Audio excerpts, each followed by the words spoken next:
guys, it is Tristan with Nerdouts Newsstand, and I just recently reread Max Landis' American Alien, right? And this is a story from right before Rebirth. Max Landis is a unique personality. I quite enjoy him.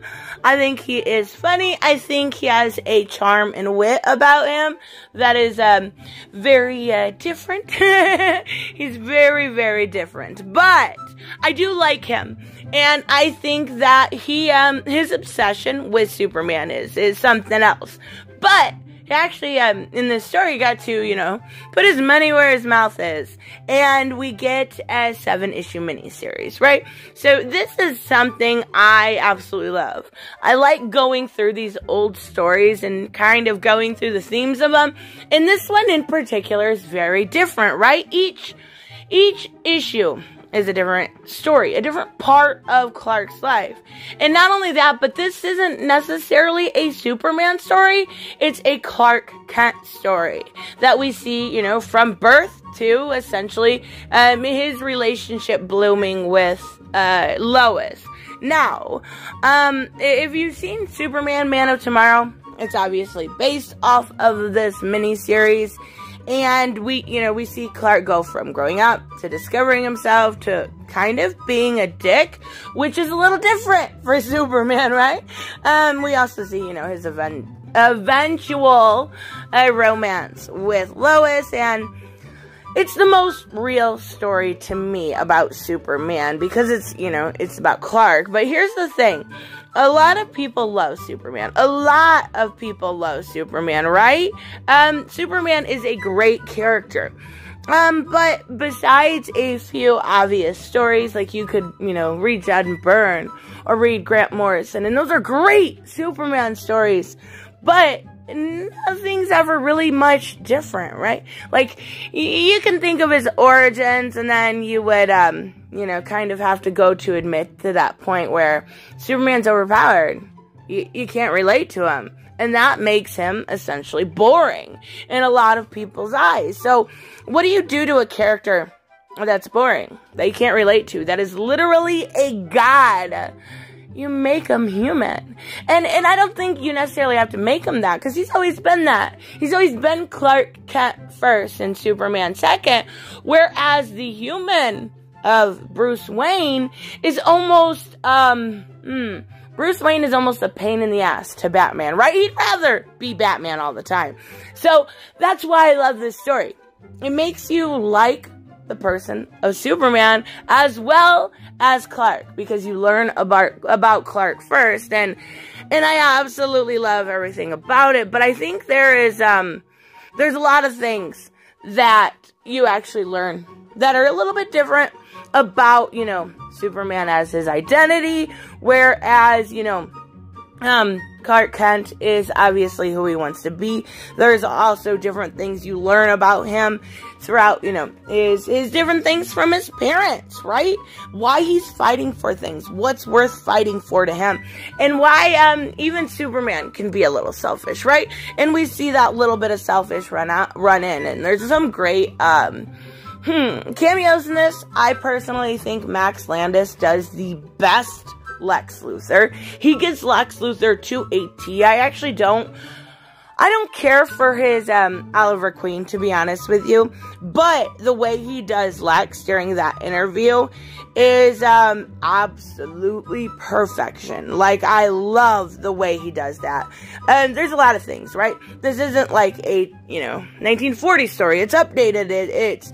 We get to see different characters and different atmospheres. We get to see different race changes that don't matter. But the best thing about it is deconstruction of a character, right? We've heard that a lot lately.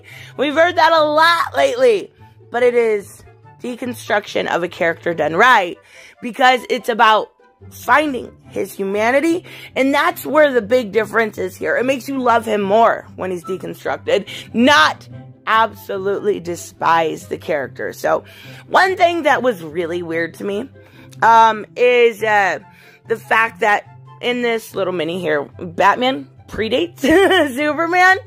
Not only that, but like Dick Grayson predate Superman, which is, you know, this is Elseworld, right? So it doesn't really matter, but it was just a very weird thing. Not only that, but like Oliver Queen going to the island and all of that story all predate Superman. Superman to me will always be one of those initial heroes, right? Maybe right next to or right behind Wonder Woman. So I don't know. There was a little bit of weird things, but I love it. I love it. I love when we get to see him finally accept his powers, drive his friends fucking crazy. Like the way him and Pete Ross interact are absolutely awesome. I love the change. Love, and we'll talk about it here in a second, but the change to Ma and Pa Kent. Like they were always human, but they were always like the idealistic, perfectionist version of a mother and father, right? They didn't ever do anything wrong. They knew what to say at the right time. And it was almost to the point where it was like, yeah, are you guys gods of parents or what? You know? But not anymore. We get to see an imperfect side of them, which is really, really rare. So, anyways, let's talk about this a little bit more. I'm not going to go through the entirety of the story because, you know, and a lot of times I do on retro reviews and they end up being a half an hour long and it may still end up being that long. But, you know, I don't want to go through the entirety of the story. I want you to read it. If you haven't seen it, I want you to read it. If you've ever read anything by Superman, this should be it. And I truly, truly mean that. Don't get me wrong. All-Star Superman will always be my favorite story about Superman. But this is absolutely right next to it. Well, I guess Red Sun's next to it too. But the reason I say that is because, like, it's so important that you realize this isn't about Superman. This is about Clark Kent, right? Like, there is Secret Origins, kind of along the same lines, right? But this takes a cake. I mean it. So, we have different artists in each and every single issue, and that was done purposefully so, because, they wanted to have each story represented in a different way. And it works. It actually does work really well. So, in the first issue, and it's titled Dove, and it is about him as a child. And it is a new way of looking at him as a child. We get, you know what, I didn't care for the art, I'm not gonna lie. It very much so reminded me of Riley Rossmo. But it kind of worked for the young age that it was at. Had it been Riley Rossmo, it would have been way too out there. But, you know, we get to see Clark being Clark at a very young age. Sometimes in a Superman story, he won't discover his powers till a little bit later on. Or, his parents will know how to absolutely, you know, go through those powers. And they know what to do. They know what to say. Everything's perfect. But no, we actually see Jonathan having these weird nightmares, right? Okay, about the birthing complex and everything else. Like, right, America, or Earth, rather. You know, you have a baby. The birthing complex is called a vagina. But on this, it is this weird whole, you know, I guess you gotta know the backstory of Superman, but it's hooked up to computers and da-da-da-da-da, right? So he's having nightmares about that. And that's okay. We actually takes him to a doctor. Yeah. Well, most doctors are avoided in the story of Superman simply because it's like, oh my god, you're an alien. Doctors aren't going to know what to do with you, this. Like, I always wondered how they avoided doctors for, like, his entire life. Going to school, no vaccines.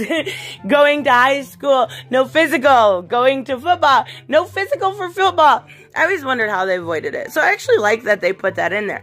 Have you ever heard, I don't know what it's called. Daydream Believer by the Monkees. The entire time I'm reading issue number 1, I'm listening to, nothing. Absolutely nothing. Like cricket could chirp. And, when this part starts, where, you see Lana for a second, he looks at himself in the mirror, and he looks like, E.T. I like that little ad in there, but he's mad about it. But the whole time I have this song in my head, right? And then it's so perfect because you see him flying-ish, right? I mean, flying and falling and then flying again. And the whole time I'm like, cheer up, sleepy teen. Yeah, don't ask me anything. But anyways, he gets stuck in the air. Like, I love everything about it. It's so trial and error with this book that it's what makes it so perfect, right? And I swear, I'm not sure if this artist was trying to, like, troll people or what, but I'm pretty sure this silo is not a silo, but a giant dick. Even so, we get a great little, at the end, these stories, right?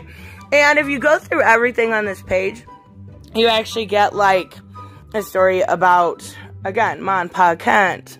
But it's more like Martha was pregnant beforehand, and she was in a car accident, right? And she lost, well, no, she didn't lose the baby. It was a stillborn. You got to read the medical papers here. And, you know, then we see them suffering through depression and issues like that. We see actual, you know, Zoloft and Vicodin and Prozac on the table. I love the way that they make these people actually human. And she was actually, during the accident, she was hit by a drunk driver. So I love it. I absolutely love it. I think honestly, I wish Max Landis would rewrite. He was supposed to do one. But, I don't know whatever happened of it, right? They just kind of didn't. So, second issue here, we've got Tommy Lee Edwards for the art. I actually prefer this art. I love the old, like, junky look. Not junky! I didn't mean that in a mean way.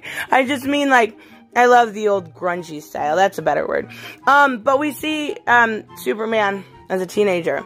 And we still, you know, he still got Pete and everybody with him. They're still good friends. We see a heist. And this is kind of the moral of this story. And this was actually my least favorite issue. So I'm going to fly through it. But we actually see him kind of make a mistake. And that mistake leads him to realizing he needs to be better about who he helps, when he helps them. And it also leads him to realize that all action have consequences. And we actually have to really, really accept those and, you know, kind of take self-responsibility. It really is, that's all it's about. We got another one of those little things, yeah, by Doc Shatner. I love Doc Shatner, but I don't remember what this one is about, so I'm just going to skip it. But even so, I love this issue. Okay, so we're on issue 3, right? And this is such a funny issue because it's like, we're getting, they're trying to do like a surprise birthday party for Bruce Wayne, right? So he crashes this plane, and he goes up and he goes onto this yacht. And all of these people are saying happy birthday. Mind you, we're talking about Clark here. Every single person on there, whether it's Oliver Queen and Barbara Minerva, she's going to be the main one we talk about, they all think that it is Bruce Wayne. They all just assume. So have you ever heard that no matter how much, if something is perceived as the truth, it's the truth, right? I don't remember the old actual saying, but this is so true here because they don't actually know what Bruce Wayne looks like. But if it is perceived, he is in the right place, everybody is saying that it is Bruce, they accept him as Bruce. And he's just like, cool, I'll play game. I'll play, like, give me a beer, let's have some fun. But Barbara does know, now this is pre-Cheetah, so this is just her as a side character, right? So, she does know that, you know, obviously, she's the only one that really realizes that he's a different person.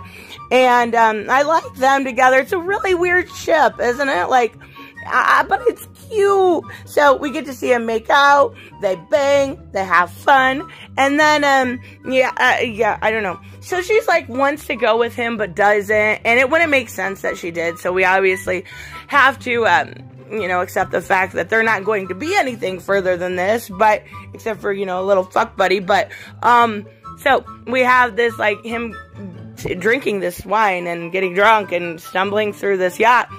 And he comes across Deathstroke, right? And Deathstroke thinks, again, if it is perceived as reality, it becomes reality. He thinks that it is Bruce Wayne. No. He thinks that he's going to be able to drug him and kill him. And he obviously can't. And he, like, throws him off the ship and breaks his freaking sword and everything. I fucking love it. And then we have some romance. I am a sucker for romance lately, and I don't know why, but I love it. She's like, I could go with you, but I'm not gonna. I can't go with you. Da, da, da. Whatever. We obviously know you can't. So we see actual Bruce Wayne, right? And we see him being trained at this time. So the time's lining up with a predated Batman. He is with Ra's al Ghul. So that's that. I love this. This is my favorite of all the little, like, one-page stories with Mr. Mixel, however you want to say it. Freaking awesome. He's just like, I'll outlive you all. I'm not even real, but yet I am real. Like, I love that story. So, okay, let's go into 4, right? And I'm literally going through my DC network as we, our DC universe as we talk, so I apologize if I'm slow. This is by Jay Lee, right? I love Jay Lee's artwork. He does a very good job. He's just very specific style. And when I was rereading this, I'm like, it reminds me so much of when he did, Ozymandias before Watchmen. It's just very, his people are all drawn very similar, or colored very similar. I don't know. Anyways, so we see, an older Clark, right? Representative of different stages in his life. This stage is going to introduce us to not only Clark as a working person, but we are going to get Lois Lane. And this introduction of Lois Lane was quite perfectly the most perfect introduction I have ever seen of Lois Lane. In one page, it described everything about this woman to a T. And Lois is actually Asian. She's Asian. I don't know why the random race changes, because Jimmy's black too. You'll see, like, in 2 panels. But even so, they did. So this is where we get a little bit of Oliver. Okay, you know what? Here's the thing. Oliver, to me, is an annoying character. Not that I don't like Oliver. He's just very, okay, irritating's the best word. Oliver's irritating, yes. He actually is. And this is what I'm talking about. This was the best representation of Lex Luthor. He writes him so damn well perfectly, where it's like, Lex Luthor, absolutely, he will tell you, and he's going to make it known that nobody else is like him. Nobody else is out there like him. He is above you, and yeah, you're just absolutely nothing to him. He is absolutely an ascendant. He is up on high, and I love the way he writes him. He writes him like a true fucking evil, but so he goes into this, like, kid zone, right? And he sees actually Nightwing, Dick Grayson. And, why? Like, I get it. I don't know. I don't like it. Like, I do love the way he makes Dick Grayson here. He makes him perfectly.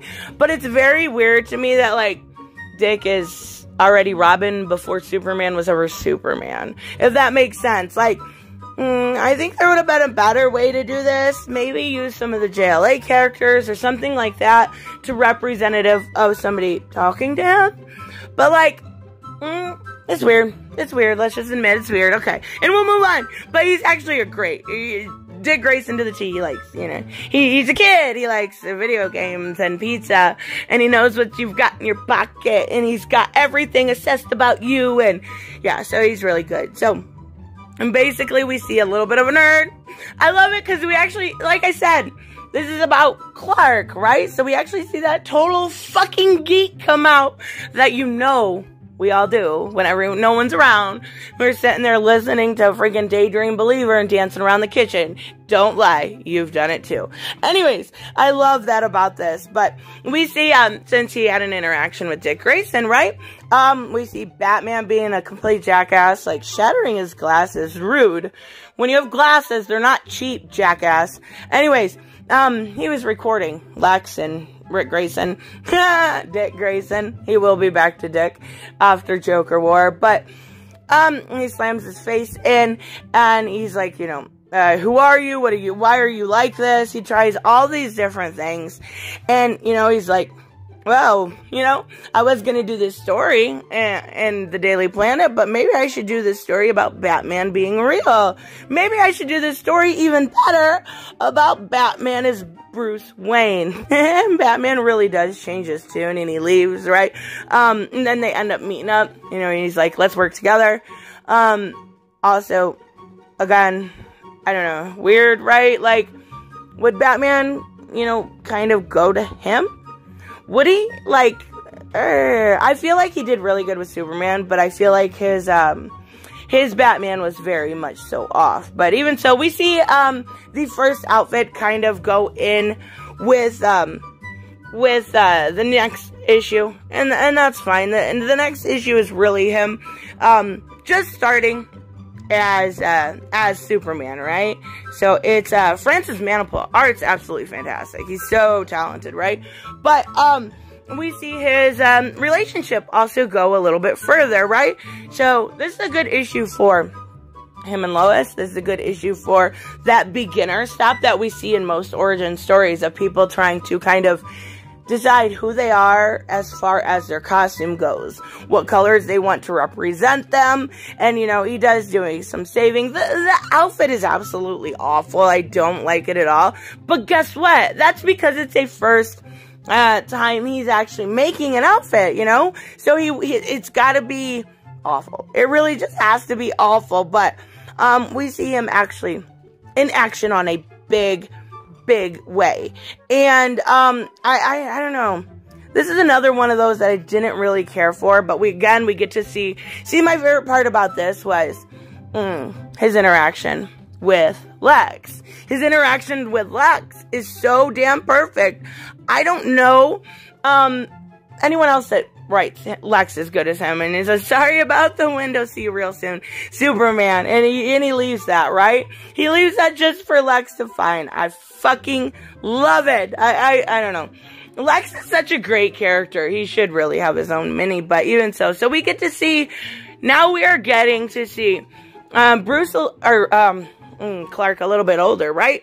He is already admired and loved by everyone around the world. He is deemed as a god. People love him. And this is Jonathan Case for art, but they come to visit him, and he wants to be the big man in the big city and show his friends around and actually kind of go through that. But the best part, like, obviously they get along at first. They go to this art gallery, and this is the one and only time we see Jimmy. And basically, Jimmy does this art thing about villains also being humanized, right?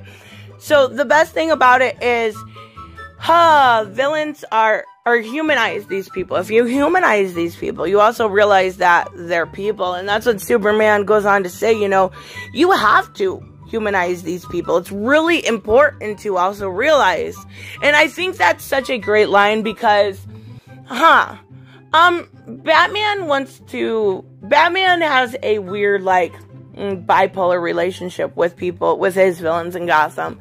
We have, the Green Lantern Corps basically protecting all of space. We have Spider-Man that's an absolute jackass. I can't even read Spider-Man most of the time because he's such a douche. And then we have Superman, right? Superman wants to save these people. Superman just doesn't want to throw them in, the Phantom Zone or in jail or ship them away. He actually wants to save them. He wants to save their humanity. And I think that's what's so important about this actual issue. Another thing I really loved is his interaction, right, with Pete. Pete gets pissed off about the way he is going about in Metropolis and always basically fighting, right? But we learn it's because Pete actually wants him safe. And we actually get the admittance that that he's not just doing this for, to be absolved of any wrongdoings they did in his past. Obviously, we know that. He's not doing this for fame. He's doing this in a way because his picture is going to be on the TV. And he doesn't know anything about what happened to Krypton or his origins or his parents.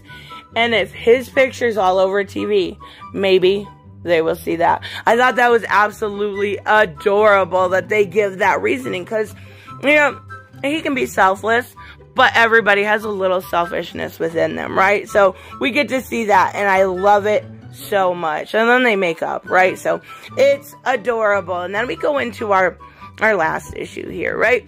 And again, another great story that leaves us kind of open-ended, right? Kind of without an actual ending, and that's okay. I think that's okay. I do love that they put Lobo in this, right? Lobo is such an underutilized character. He really is. Trying to find who the art is here. It's by Jack. Duh. I totally knew that. So we get to see his relationship, right? And he told Lois he loves her. And yet, he didn't get that reciprocated. That's a problem. That's a little bit of a problem for him. So we start off right with Lobo. This whole interaction is basically this. And we see, did anyone else notice? Oh crap, I meant to point it out. On one of these, it's, in Metropolis, it's Quietly Avenue by Claremont. I think that's what it is. Is it Claremont? No, Morrison. Quietly in Morrison. Anyone else notice that they put that in the streets? Anyways, fucking nerd. So, we see the first time that he's actually fearful. Like, well, obviously we know he's been scared before, but he doesn't know what Lobo is. He doesn't know anything about it, and he actually, you know, we get to see Lex laughing at Lobo's little antics against him. But, to skip, you know, to the best part, is Lobo tells him about his family. Lobo tells him Krypton's gone. And the entirety of this issue is Clark saying, okay, Krypton's gone. It's gone. But I'm not from Krypton. Those aren't my parents.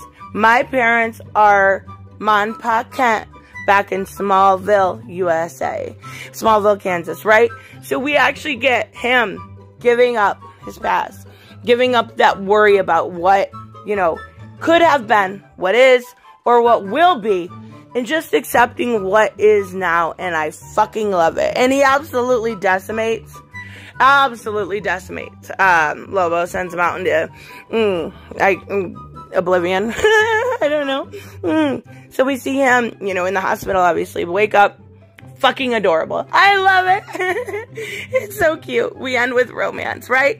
And it's such an open-ended thing. It could be the origin story for any older Superman. It really could be. And unfortunately, I'm pretty sure that Max Landis at one point was supposed to do more.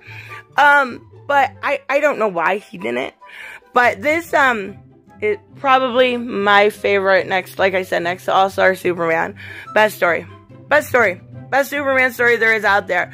Because it's not your 1940s Superman. It's not your Golden Age. It's not your Bronze Age. It is your Superman now. It is what could be, you know. It is a human version of Clark. And that, at the end of the day, is most important. Because that is who we are looking at. That's who we should adore, is Clark. Because he essentially is the one who chose, you know, to give up his life, give up everything, to help people. And now, his reason for helping people is gone, right? But he's still being absolved of that. So, I absolutely love it. And the Lex Luthor couldn't be more perfect. Anyways, this probably got really long, so I apologize. But I absolutely love this story. Let me know, of course, what you guys think. And I will see you in the next one. Bye-bye. Hey guys, I want to give a huge shout out to my Patreon and subscribe stars. You guys literally make this channel possible. Huge thank you to Cage the Mick, Robert Mick Twiz, Black Knight Fool, Brucey, Chris Z, David L, David Rafford, Jeffrey Allen Carnes, Mighty Balls, Mike Buckner, Maizen Barbosa, Ruskar, Ryan Decker, Robert Hoffman, and Doc Holliday. You guys are absolutely amazing, and thank you so much for all your support. Don't forget on the way out to like as always if you enjoy the content and hit subscribe. And I will see you in the next one. Bye-bye.